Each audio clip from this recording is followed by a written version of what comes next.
Bienvenue dans les tutos de Mister Paco. Oui, aujourd'hui, je vais vous présenter un petit tuto sur comment vérifier la vitesse de sa connexion à Internet.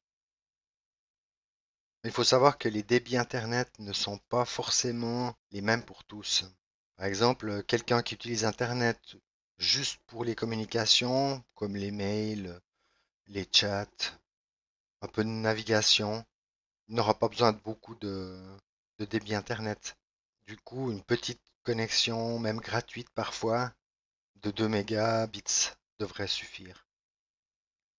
D'autres, c'est les un petit peu plus exigeants, c'est les gamers qui, eux, de leur côté, ont besoin d'une connexion très fiable et rapide pour éviter toutes les latences pendant les jeux, les styles de jeu, par exemple les FPS, où c'est embêtant si les temps de réponse avec les serveurs sont trop longs, ce qui fait que c'est pratiquement injouable. Du coup, une connexion rapide et surtout fiable. Je pense que déjà une connexion de 20 à 30 mégabits seconde devrait déjà être pas mal pour une personne. Ceux qui téléchargent, par contre, eux, ils ont besoin de quand même beaucoup plus.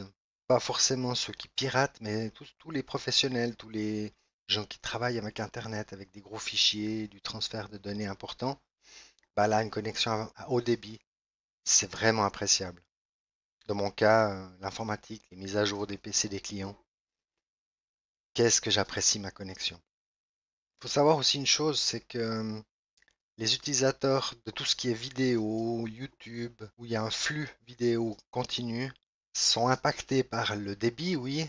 Les coupures un peu moins parce qu'il y a une sorte de cache temporaire qui se fait sur l'ordinateur ou le lecteur qu'on utilise, ce qui fait qu'en principe, il y a une petite marge d'erreur pour les micro-coupures. Donc là, c'est plus important d'avoir un débit suffisant pour tous les membres de la famille, sachant que un flux vidéo HD fait environ 8 mégabits seconde, donc un flux 8, deux flux 16, etc. Donc on arrive vite à certains qui ont des connexions assez limites, je dirais en dessous de 20 mégabits, ça commence à être compliqué pour une famille. Il faut orienter plutôt un minimum de 50 mégabits, je pense, mais vraiment un minimum pour une famille de quelques personnes. Il faut aussi savoir que votre connexion Wi-Fi, elle vous bride, elle vous ralentit cette connexion. Donc c'est la connexion câblée qu'il faut privilégier si on a vraiment besoin de vitesse, de fiabilité. Un gamer, par exemple, ça me paraît inconcevable de jouer en Wi-Fi. On trouve un système pour avoir une connexion un petit peu plus fiable que le Wi-Fi. Même les Powerlan font leur effet là, pour transférer Internet d'une prise électrique à une autre. C'est un meilleur moyen que le Wi-Fi à mon avis. Donc du coup, ça c'est hyper important déjà de prendre en compte cette notion de Wi-Fi qui ne donnera pas des résultats vraiment parfaits. Notamment pour les tests, si vous voulez tester la vitesse de votre connexion Internet, bah, faites-le pas en Wi-Fi parce que la vitesse maximum sera limitée à celle du Wi-Fi qui est en principe inférieure à la connexion en RJ45. Oui, avant de commencer le test, on va juste parler, je vous parle de mégabits depuis un moment. Les mégabits, c'est une vitesse, un débit de transmission de données. Plus il est haut, plus c'est mieux. Qu'il ne faut pas confondre aussi avec les mégabytes ou mégaoctets, qui eux sont la taille d'un fichier qu'on va peut-être transférer par le moyen du réseau. En principe, on peut calculer le débit qu'on voudrait par exemple pour un fichier de 100 mégabytes avec une connexion de 50 mégabits. On aurait théoriquement, on fait le calcul, donc c'est... Donc je vais faire le calcul avec la machine à calculer, comme ça je vais vous dire un truc à peu près si. Donc pour un fichier, j'ai dit de 100 mégas, il faudrait compter 16 secondes, voilà. 16 secondes pour un fichier de 100 mégabytes. avec une connexion de 50 mégabits.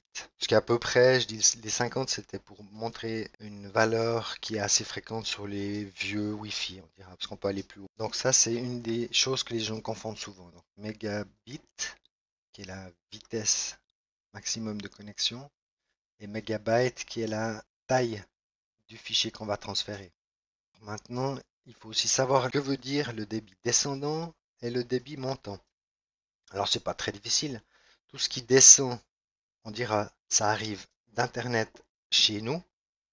Donc, quand on télécharge un film, quand on regarde la TV, quand on télécharge nos mises à jour. Voilà, tout ça, c'est le débit descendant. Ça vient d'Internet sur votre ordinateur. Ensuite, il y a le débit montant. C'est le débit montant, celui qui est utilisé par exemple quand vous envoyez des photos à vos amis ou pour faire un album en ligne, puis vous envoyez vos photos sur le serveur distant. Ça, c'est le débit montant. Ça monte sur Internet. Ensuite, il y a une autre notion dans les tests qu'il faut savoir, c'est le ping. C'est le temps de réponse que met un paquet, on envoie des paquets à un serveur. Puis ce serveur, quand il l'a reçu, il nous renvoie la réponse, oui, j'ai bien reçu. Puis le temps qu'a mis le paquet à arriver sur le serveur et qu'il revienne chez nous, et c'est un temps en principe calculé en millisecondes qui va être assez important pour les joueurs par exemple. Notamment, je dirais pour les FPS au-dessus de 60 millisecondes. Millisecondes, c'est vraiment peu, hein. Ça se joue sur terriblement peu de temps de réponse avant qu'on soit embêté dans un jeu en ligne.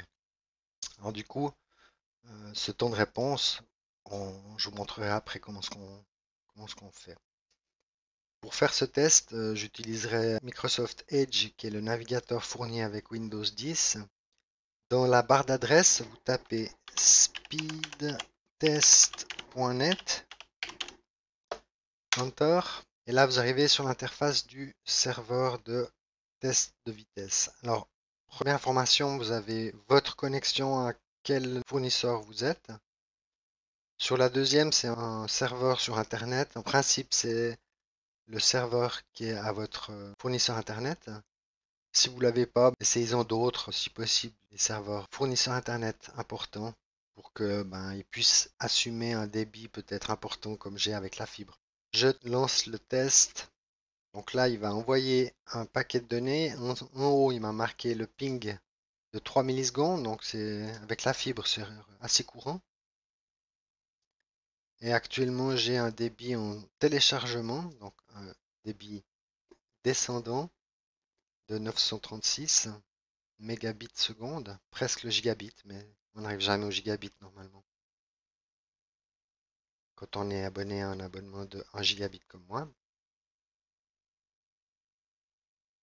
Là, c'est la valeur de l'envoi de données qui est calculée à 926, sachant que j'ai d'autres appareils qui tournent en permanence sur mon réseau, donc ça me bouffe un peu.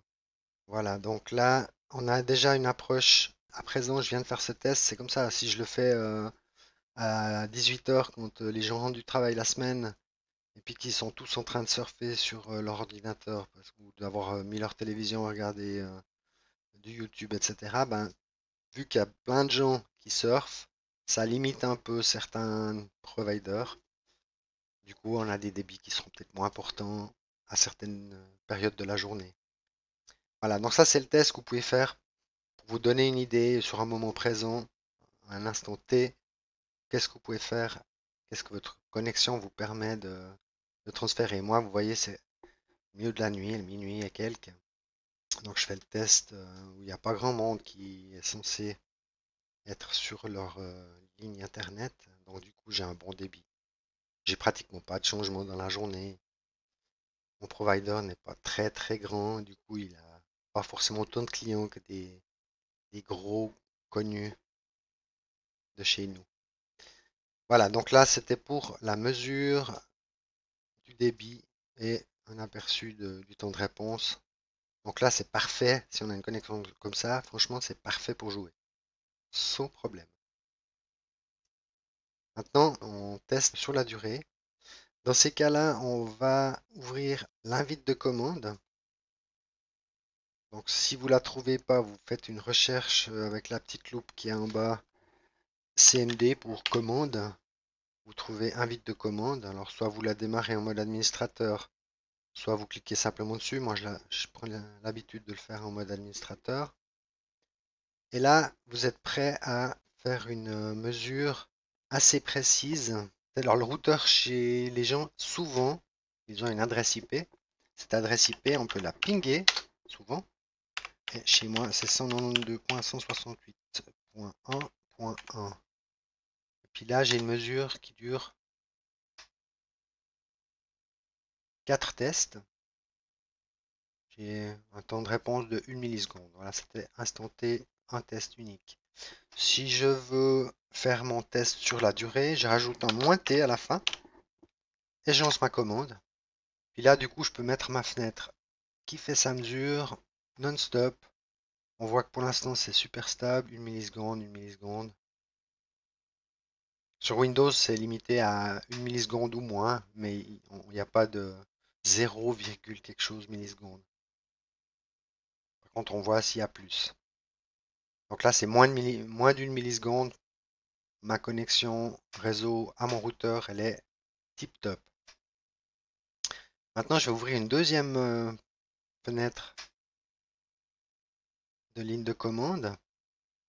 Et puis, je vais la mettre juste là pour qu'on voit bien. Ah, et un tout petit lag là. Il était égal à 1 milliseconde. On a vu. Maintenant, je vais tester un site sur Internet. Par exemple, je vais essayer le Times aux États-Unis, .us. Voilà. Et puis là, on voit. Donc là, bon, là j'ai fait le test unique. Je vais rajouter le -t pour qu'il dure. Voilà. Puis maintenant, on est synchronisé avec les mesures qu'il y a sur le routeur. Je m'explique. Si vous testez votre ligne, vous avez un doute, vous dites ça coupe, ma connexion c'est de la... Alors ça peut venir soit de la connexion entre votre PC et le routeur, soit ça peut venir du provider qui va vous fournir un signal pas régulier, pas fiable. Soit c'est plus loin dans Internet ou le serveur même de destination qui lui va faire vraiment sur une connexion très stable. Là, j'ai pris volontairement une connexion aux États-Unis. On voit que c'est assez stable. Franchement, 117 millisecondes, il pointe à 119. Là, on voit que de temps en temps, il y a des toutes petites variations sur mon routeur. Mais avec ça, vous pourrez vraiment étudier le comportement de votre réseau, ce que j'ai à gauche, là, ici, et le test de connexion sur le serveur distant. Si vous avez une coupure à un moment donné, parce que pendant que ça tourne, vous pouvez faire autre chose, hein, on peut surfer, voir, je peux aller voir sur un site là, je vais aller sur YouTube par exemple, sans le son, voilà, et puis juste donner un petit peu de débit à voilà, c'est monté à 119 millisecondes ici, ça fait un tout petit drop, parce que quand il a appelé le flux, ça a donné un peu de stress à la connexion, mais voilà, on voit que ça tient le coup. Maintenant, si vous testez votre connexion, vous avez un doute, mais vous savez pas, c'est peut-être votre ligne, hein, votre Wi-Fi qui déconne, etc. Là, vous verrez tout de suite. Si tout d'un coup vous avez une coupure sur Internet, elle sera de toute façon en même temps sur votre test de votre routeur. Donc ça veut dire que vous aurez un problème interne. Vous pouvez pas gueuler là. Rien dire à votre provider, c'est votre problème à vous. C'est votre matériel. Un câble, un Wi-Fi trop loin, ça peut être même plein de choses. Ou le routeur qui déconne. Par contre, si vous voyez une coupure sur le serveur distant seulement, c'est que c'est vraiment un problème d'Internet, une surcharge. Comme je vous ai dit tout à l'heure, ça peut être votre provider qui a un problème ou tout le cheminement qui amène. Là, ça passe 117 millisecondes. Il y a des chances que ça passe soit par satellite, hein, quand même. parce que les liaisons dans l'Atlantique, je sais pas s'il y en a encore beaucoup, mais je pense qu'il y a des réseaux fibrés maintenant qui doivent être pas mal faits entre deux. Mais en tout cas, on voit que le serveur aux États-Unis, 117 millisecondes, c'est relativement haut. Si je fais un troisième test, je vais prendre un serveur en Europe. Alors, moi j'habite en Suisse, je vais faire un test de Google par exemple. Ping google.com. Allez, pof. Voilà, donc là on voit qu'il est presque aussi rapide. Je vais le faire aussi continu. Il est presque aussi rapide que la vitesse que j'ai entre mon routeur et mon PC. Donc c'est vraiment que j'ai une connexion sur Google qui est exceptionnelle. 3 millisecondes, ça bouge pas. Donc voilà. Vous pouvez faire ça sur n'importe quel serveur qui accepte le ping. Certains le refusent. Dans ces cas-là, ben, vous changez de serveur. Vous n'avez pas le choix. C'est une protection. Du coup, moi je peux le laisser tourner un bon moment, mais je pense pas que je vais avoir de coupure. J'ai pas envie d'en provoquer non plus. Mais voilà, vous avez compris. La liaison avec le routeur est testée là. La liaison avec un serveur aux États-Unis est là. Et puis là, je fais le test avec une liaison avec un serveur qui doit être pas loin de chez moi pour Google. Je sais pas où sont leurs serveurs. À mon avis, on doit avoir un serveur en Suisse pour que ce soit si court, le temps de réponse. Voilà. Pour arrêter ces mesures dans la boîte de commande, c'est CTRL-C sur le clavier et ça arrête tout. À la fin, vous voyez une statistique des paquets qu'on a envoyés. Là, avec Google, j'en ai envoyé 73, 73 pour les Français. J'en ai reçu 73, donc le serveur du stand les a reçus, me les a envoyés sans perte. Perte 0%. Parfait. Maintenant, je vais arrêter celui des États-Unis. Je pense que c'est identique. Voilà, il n'y a pas de perte non plus. J'ai envoyé sur une plus longue durée. 327 paquets envoyés. 327 reçus. Picobello. Et puis le routeur, ben, chez moi, je suis assez confiant. Il est assez stable. Et j'arrive à 411 paquets envoyés, 411 reçus. Pas de perte. Voilà. Donc, ça, c'est vraiment un test que les gamers, spécialement les gamers en ligne, avec des jeux dynamiques, style FPS, même WoW, c'est assez sympa d'avoir une bonne connexion. League of Legends, en dessus de 70 à 100, moi, ça me perturbe. J'ai mes réflexes qui sont pas reproduits dans le jeu à la vitesse où j'ai envie de réagir. Ça avantage aussi les joueurs d'avoir une bonne connexion, hein. Une bonne connexion, ça, c'est des millisecondes de gagner, mais il y a des joueurs qui auront un ping qui sera tout le temps à 100 et quelques. Moi, avec un ping à 3, j'ai plus de 100 millisecondes de gain de vitesse, de réactivité en jouant. Voilà. Qu'est-ce que je peux vous dire d'autre pour le test de la vitesse? C'est ce que je voulais dire. Ben voilà, mini tuto. Peut-être pas très intéressant pour certains, j'espère pour ceux qui seront intéressés, qu'on mettrait un petit pouce ou un petit j'aime ou même un petit commentaire, hein, parce que je veux bien aussi les petits commentaires constructifs ou de remerciements, ça me dérange pas. Mais en tout cas, si vous avez des idées de tutos, n'hésitez pas à me demander si je peux les faire, ça sera avec plaisir. En attendant, amusez-vous bien et à bientôt.